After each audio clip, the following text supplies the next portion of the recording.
ख्रिस्तामधील प्रियांनो, सलाम.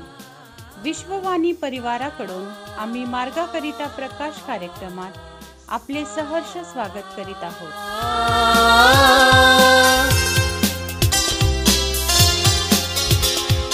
पर्वताकडे जेथून मिळते सहाय्य मला, दृष्टी लावीन मी, दृष्टी लावीन मी, दृष्टी लावीन मी, दृष्टी लावीन मी.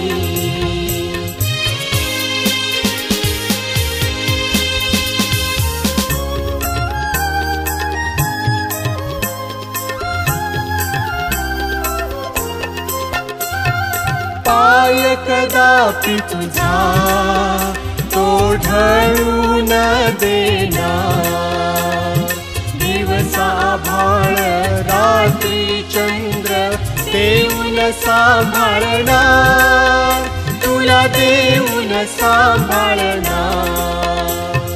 पर्वताकडे जेथून मिळते सहाय्य मला, दृष्टी लावीन मी, दृष्टी लावीन मी.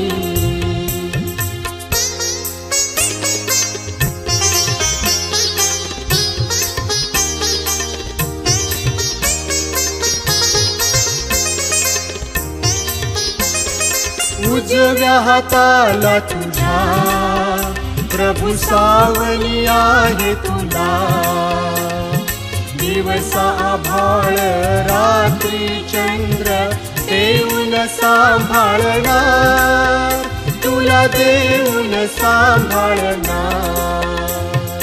पर्वताकडे जेथून मिळते सहाय्य मला, दृष्टी लावीन मी, दृष्टी लावीन मी.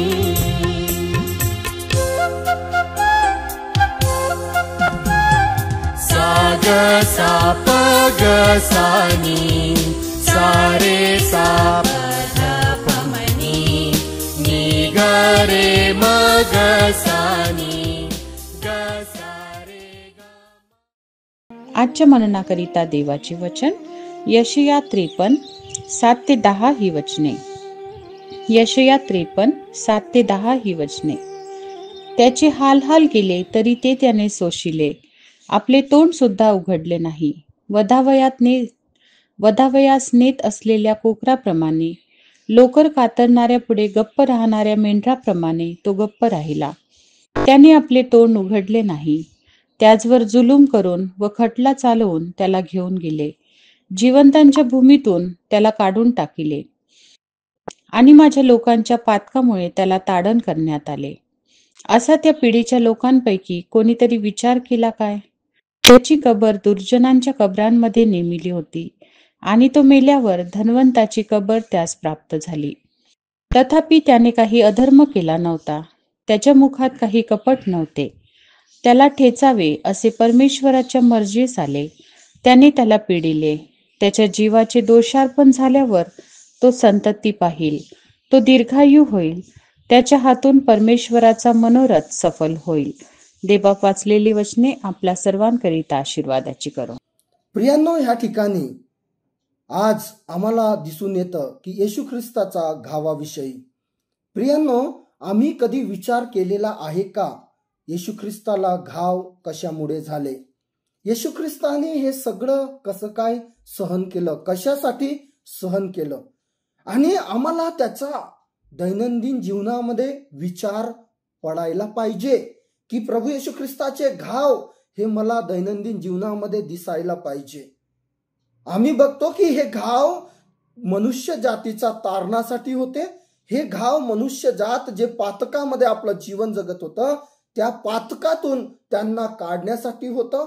आणि प्रियांनो, हे घाव त्यांनी मनुष्य जातीला ते सार्वकालिक जीवन मिळावं ह्यासाठी ते घाव त्यांनी सहन केले. माझा प्रियांनो, ते घाव त्याला पडले. लोकांपैकी कोणीतरी विचार केला काय? प्रियांनो, आम्हाला ह्या ठिकाणी दिसतंय की ज्यावेळेस प्रभू येशू ख्रिस्ताला घाव झाले, ताडना झाली, त्यावेळेस त्या काळच्या लोकांना, त्या पिढीच्या लोकांनी पण कोणी विचार केलेला नाही. आणि आजच्या पिढीला देखील येशू ख्रिस्ताच्या घावाबद्दल काहीही घेणं देणं नाही.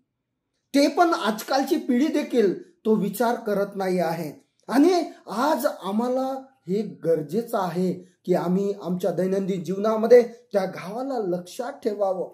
आज तुम्ही आणि मी विचार केला असता की येशू ख्रिस्ताला घाव कशामुळे झाले, प्रियांनो, आज मनुष्य पातकामध्ये जीवन जगला नसता. आज येशू ख्रिस्ताचा घावाचं मोल तुम्हाला आणि मला राहिलं असतं, कोणत्या गुन्हेगारामध्ये आपलं जीवन जगला नसता. आज येशू ख्रिस्ताचा घावाचं मोल तुम्हाला आणि मला राहिलं असतं, पातकामध्ये आम्ही जीवन जगितलं नसतं.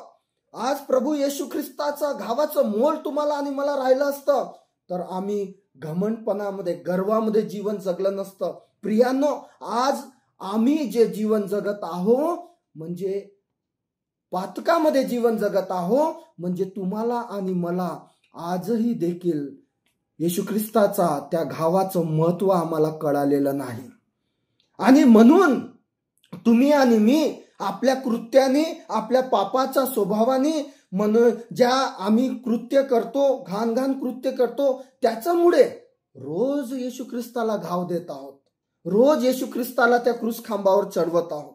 आज प्रियांनो, खरंच आहे, आम्ही येशू ख्रिस्ताचा घावाबद्दल जो तुमच्या आणि माझ्यासाठी सहन केले, ते जे झाले, जखमा त्याला झाल्या, त्याबद्दल तुम्ही आणि मी ह्या ख्रिस्ती जीवनामध्ये जीवन जगत असताना विचार करणं फार गरजेचं आहे, जेणेकरून तुमचं आणि माझं जीवन अधिक सुरळीत होईल.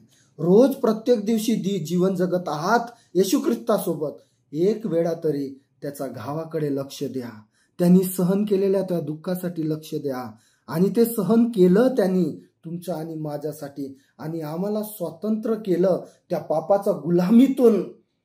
त्याची जी स्वतंत्रता आम्हाला मिळालेली आहे, ती जी स्वतंत्रता आम्हाला मिळाली आहे, त्यामध्ये कायम टिकून राहा, जेणेकरून परमेश्वर आपणाला आशीर्वादित करेल. चला आपण प्रार्थना करूया. स्तुतीस पात्र भयाशोग्य जिवंत देवा, आम्ही तुला स्तवितो, गौरवितो, उंचावितो, तुझ्या नावाला धन्यवाद देतो. प्रार्थना करतो माझा राजा, आज माझे भाऊ बहीण जितके पण लोक प्रभू परमेश्वरा ज्यांना हा आवाज ऐकू येत आहे, आम्हा प्रत्येकाला, आम्हा पामरावर तू दया कर. आणि त्या जखमा, त्या घाव प्रभू परमेश्वरा आम्हाला सदैव लक्षात राहावा आणि आम्ही आमचं जीवन जगावं माझा राजा, जेणेकरून प्रभू परमेश्वरा आम्ही तुझ्यामध्ये धार्मिकतेचं जीवन जगणार आणि तुझं गौरव होणार. धन्यवाद देतो. सर्व मान, महिमा, सन्मान, गौरव तुला देतो. प्रार्थना येशू ख्रिस्ताच्या नावात केली म्हणून तू ऐक बाप्पा. आमेन.